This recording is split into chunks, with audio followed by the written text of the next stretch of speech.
Me amo muito.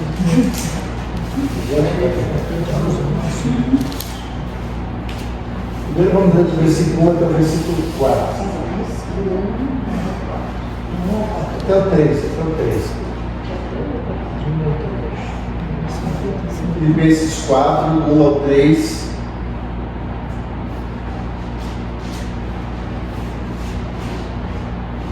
Paulo diz o seguinte: portanto, meus irmãos, a quem amo e de quem tenho saudade, vocês que são minha alegria e minha coroa, permaneçam assim firmes no Senhor, amados.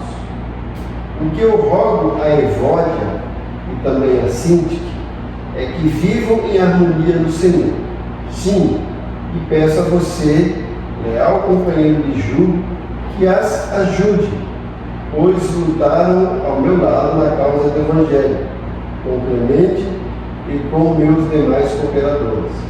Os seus nomes estão no livro da vida. Amém. Esses 3 versículos aparentemente não tem nada de novidade, né?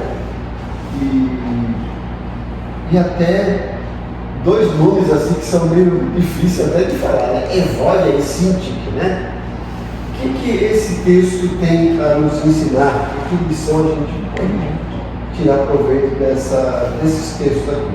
Precisamos entender que Paulo está preso escrevendo para uma igreja que ele havia formado, tinha pessoas lá que ele conhecia, era uma igreja muito amada de Paulo, e aparentemente quando a gente começa a ler a carta de Filipenses, a gente não vê assim problemas como a gente encontra na igreja de Corinto. Parece que é uma igreja tranquila, estabilizada, né? Mas não existe igreja perfeita. Igreja tranquila e estabilizada, Paulo percebe que no meio disso tudo, desse ambiente de alegria que ele está reforçando para que a igreja permaneça alegre com todas as circunstâncias, ele de alguma forma ficou sabendo que havia 2 irmãs que estavam lá no momento de crise, de desentendimento. E Paulo não deixa por menos, ele trata desses problemas, né? E essa maneira dele tratar esses problemas nos ensina muita coisa sobre como construir, ou na realidade não apenas construir, como manter relacionamentos saudáveis. O importante, gente, é que a maioria dos problemas das igrejas diz respeito aos relacionamentos. A gente vive também gastando tanto tempo os nossos relacionamentos. E como é bom ter relacionamento saudável, né? Mas nem sempre conviver com pessoas é mar de rosa. Marido e mulher podem estar se amando, mas de vez em quando tem aquelas arestas, né? Tem aquelas intrigas, um fica picado para lá, um quer para lá. E na igreja não é diferente. A gente não pode esperar que a igreja seja um lugar perfeito, que todo mundo está sorrindo, oh, glória a Deus, né? Existem problemas porque nós somos os problemas. Cada um de nós é um potencial, é um problema em potencial. E Paulo, sabendo dessa intriga dessas 2 irmãs, ele trata, né? Mas veja que Paulo inicia esse capítulo de uma forma carinhosa, o que nos leva a entender que toda correção, toda disciplina na igreja deve ser resolvida com doçura, porque tem um pastor de misericórdia, parece que gosta de descer a lenha, né? Tudo é descer a lenha, eu sempre gosto de dizer, de brincar, que tem pastor que é apacenta, tem pastor que palceita, né? Aquela coisa, eu já vivi ambiente assim, um ambiente opressor, que tudo era pecado, que tudo era, olha, isso aqui você tem que estar em santidade, né? E a Bíblia ensina a santidade, mas nós não podemos ser extremamente opressores. O próprio Jesus corrigiu pecado, não deixou com menos, mas ele sabia como lidar, como tratar. E Paulo aqui nos deixa esse legado, esse ensino, né? Ele, além de advertir essas 2 mulheres, nos deixa lições de como lidar com problemas de relacionamentos, tanto na igreja e também na nossa vida, né? Se a gente perceber aqui, é interessante que Paulo mostra, primeiramente, que todo tipo de relacionamento ou de discórdia precisa ser tratado com amor. Veja que ele começa no versículo 1 dizendo, portanto, meus irmãos, a quem amo. Ele já não chega lá, olha a igreja, essas duas mulheres aí, essas tribulosas, precisam de correção, vocês precisam mandar para o banco, precisam colocar na disciplina. Não, Paulo chega com doçura, né? Assim, olha meus irmãos, a quem eu amo e de quem tenho saudade. Então Paulo mostra que a melhor maneira, e a maneira bíblica, a maneira de Jesus de tratar com problemas de relacionamento, é agindo com amor, e não com paulada, não com cacetada, né? Nessa forma. Porque se as pessoas estão com problemas, isso já fala, elas estão com problemas, estão precisando de ajuda, não é para a gente aumentar o problema dela, tá? Então Paulo começa lá, ó meus irmãos, a quem eu amo e a quem tenho saudade. Então ele mostra primeiro que todo tipo de relacionamento interpessoal precisa se tratar, precisa ser resolvido com amor. Segunda coisa, ele deixa bem claro que a maneira de resolver os problemas não pode, em hipótese alguma, nos afastar do Senhor. Pelo contrário, tem que nos aproximar. Então não é por aí que a gente vai agora, olha, brigue, não converse com ele, fique longe, olha, coloca lá no banco, deixe lá ser tratado aí como uma espécie de diretor, não é assim. Paulo deixa bem claro que não pode nos afastar do Senhor. Porque ele diz, olha, meus irmãos, que eu amo e que têm saudade. Vocês que são minha alegria e minha coroa, permaneçam firmes. Não está dizendo, se afasta, né? Permaneçam firmes. Tem problema ali, mas não se afastem. Permaneçam firmes. Não desistam daquele irmão, não desistam da igreja. Mas, infelizmente, muitas pessoas hoje, qualquer coisinha, se afastam da igreja, né? Ah, não gosto mais daquele irmão, você é da igreja, não gosta da meditação, você é da igreja. Culpa a igreja por tudo. Mas Paulo está dizendo, mais uma vez, primeiramente, todo tipo de problema de relacionamento precisa ser tratado com amor. Não pode, de maneira nenhuma, nos afastar do Senhor. Tem cada vez mais nos aproximar do Senhor. Terceira coisa que a gente aprende aqui, que todo tipo de relacionamento, e por mais falha que as pessoas sejam, nós precisamos olhar para aquela pessoa que está com problema, que está causando problema, e enxergar que, mesmo que ela tenha problema e que está causando problema, tem coisa boa naquela vida. Então Paulo nos mostra que as qualidades também precisam ser ressaltadas. Porque é comum, quando alguém tira a gente do sério, ou quando a gente está enfrentando esse problema de relacionamento, de intrigas, a gente parece que fica cego para as coisas boas das pessoas, só lembra das coisas más. E a gente pinta aquele quadro horrível daquela pessoa. Mas veja, essas irmãs estavam com um problema. Veja que ele fala no versículo 2, ó. O que eu rogo a Evódia e também a Síntica que vive a harmonia do Senhor. Ou seja, elas estavam brigando. E isso, com certeza, se não fosse resolvido, ia contaminar a igreja. Mas Paulo começa a tratar com a igreja. Olha, vamos vocês, fiquem firmes, não se afastem do Senhor. E agora Paulo vai advertir essas mulheres, mas antes ele ressalta as qualidades dela. Olha o que ele diz, mais uma vez, versículo 2. O que eu rogo também a Evódia e Síntica que vive em harmonia com o Senhor. Aí ele diz aqui no versículo 3, sim, e peço a você, leal companheiro de julgo, que as ajudem. Paulo está dizendo, não desça a linha nelas, ajudem. E Paulo vai dizer por quê? Que as ajudem, versículo 3, pois lutaram ao meu lado na causa do Evangelho. Paulo está dizendo, elas estão brigadas, mas tem qualidades na vida delas. Não podemos esquecer, Paulo está dizendo para a igreja, que elas lutaram pela causa do Evangelho. E isso não pode ser esquecido. Elas fizeram coisa boa, mas estão enfrentando momentos difíceis.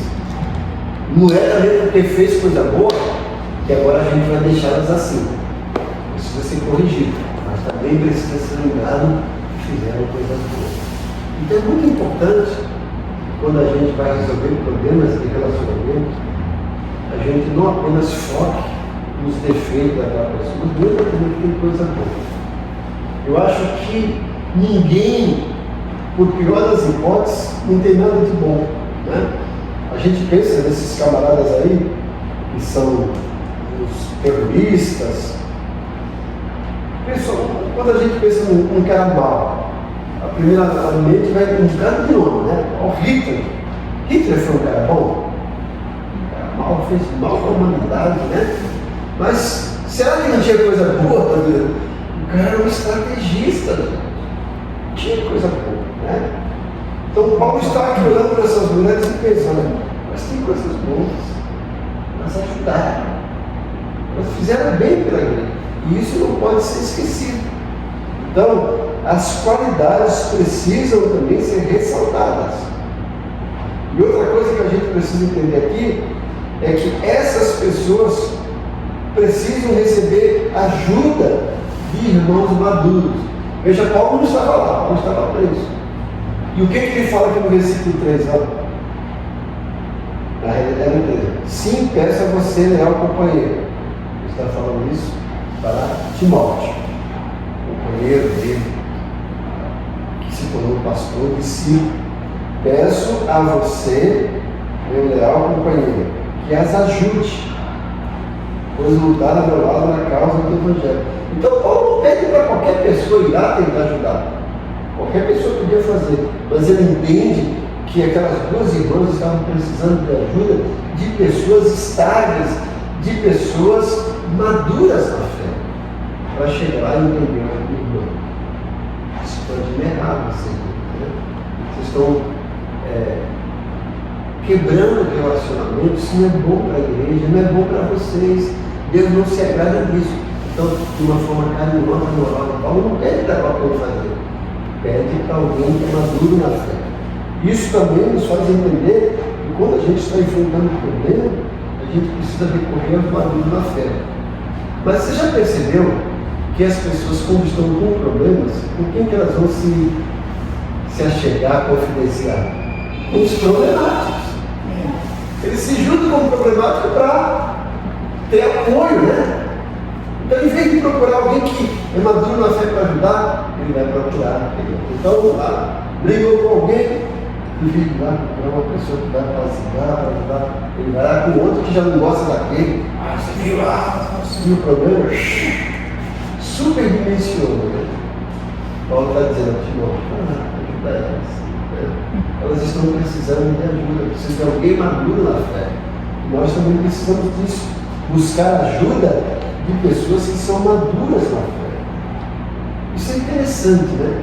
Eu acho que toda igreja deveria se aproximar daquelas pessoas que são maduras na fé, aquelas pessoas que conhecem a palavra de Deus, que tem uma palavra de apoio, de consolo para a gente, aquela pessoa que, quando a gente vai falar, a gente sabe que ela vai ouvir, que ela vai guardar o nosso entender, que ela vai nos orientar, que não vai nos recriminar, mas também não vai passar a mão na cabeça, né?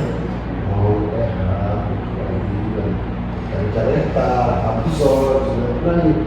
E assim, isso são pessoas maduras na fé que a gente precisa procurar e que nós também precisamos, cada vez mais, nos tornar maduros na fé para ajudar outras pessoas.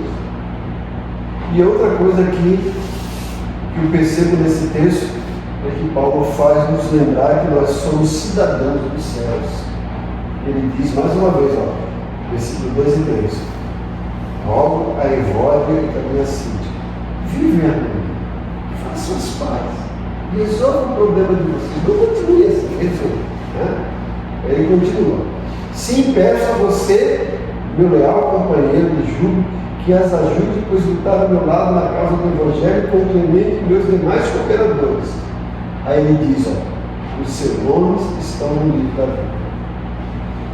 Que nomes são esses que estão no livro da vida? É de Timóteo, de Clemente e dos outros cooperadores? Sim, mas também de Evódia e de Cíntia. Essas duas meninas, essas duas irmãs que estavam lá brigadas, porque as duas queriam ser presidente da MCM, da vida, Paulo está dizendo, o nome de vocês está no livro da vida. Lembre-se disso. Vocês vão lá para o céu, vão morar junto. Vocês vão ter que aprender a se conviver aqui, porque lá vocês vão morar junto. O nome de vocês está no livro da vida. Não percam de vista isso. A gente às vezes esquece disso. esquece das coisas boas que Deus tem preparado para a gente e fica só potencializando os probleminhas que podem se tornar problemões se a gente não resolver. Os problemas precisam ser resolvidos. Veja que Paulo percebe isso na igreja, não faz vista grossa. Tá? Se vocês verem dentro do capítulo 1, vocês não vão ver que Paulo reclamando, vendo coisa, vai chegar aqui e pensando, tem um problema. Se não resolver esse problema, vai aumentar e se tornar um problemão. Vai contaminar a igreja. Mas são duas vidas que têm qualidades e que têm o nome do livro da vida. Tem que lembrar disso. Quando as pessoas estão enfrentando o problema, causando problema, temos que lembrar. São vidas. E Jesus morreu por elas. E elas precisam de ajuda. Precisam de apoio. Mais uma vez, isso não significa que a gente vai concordar com o erro, que vai passar a mão na cabeça, que vai abraçar. Não, continua assim. Vocês são tão maravilhosos, vocês têm tanta qualidade. Para vocês mudaram comigo no Evangelho. Então façam as palavras, falem comigo. Tem tanta coisa boa para comemorar. O que a gente vai comemorar? Porque vocês estão no livro da vida. Tem coisa melhor do que essa, não? Então, por favor, façam as pazes. Então eu queria que a gente pegasse esses 3 versículos aqui, colocasse em prática na nossa vida, para a gente amenizar situações que às vezes podem ocorrer, porque nós estamos sujeitos a isso, né? Tentar resolver todos os nossos problemas de relacionamentos, não só aqui na igreja, mas lá no trabalho, lá em casa, marido com a mulher, às vezes o marido está lá, a mulher está lá, não segue, aquela coisa toda, né? Porque às vezes quando a gente está com problema, a gente esquece do outro, né?